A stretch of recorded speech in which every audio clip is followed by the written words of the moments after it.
Tamil Nadu government engineering കോളേജിലെ computer science ഡിപ്പാർട്ട്മെന്റിലെ students ആണ് ഇന്ന് നമ്മുടെ സ്മെക്ലാബിലേക്ക് ഐവിക്കായി എത്തിയിരിക്കുന്നത്. IT ഇൻഡസ്ട്രിയിലെ പുതിയ ചേഞ്ചസിനെ പറ്റി മനസ്സിലാക്കാൻ വന്ന അവരെ നമുക്ക് വെൽക്കം ചെയ്യാം.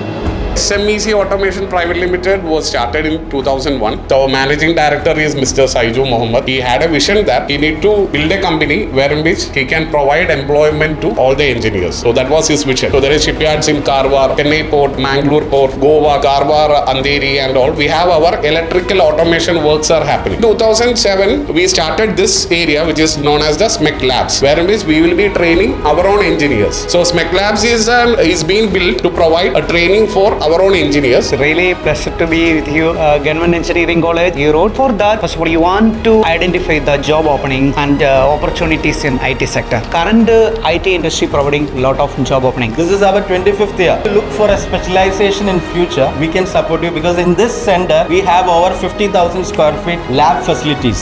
So I thank on behalf of Government College of Engineering Erode, thank SMEClabs for their valuable input. First of all, I thanks to Principal Ma'am to give this permission for industrial visit. Gained the latest trends and current information in the IT industry. The inputs from Beiju sir helped a lot about the current trends in the department. As I'm very much grateful for this opportunity. About the web technologies and AI machine learning development. Actually நல்லா இருந்துச்சு, புது எக்ஸ்பீரியன்ஸாக இருந்துச்சு.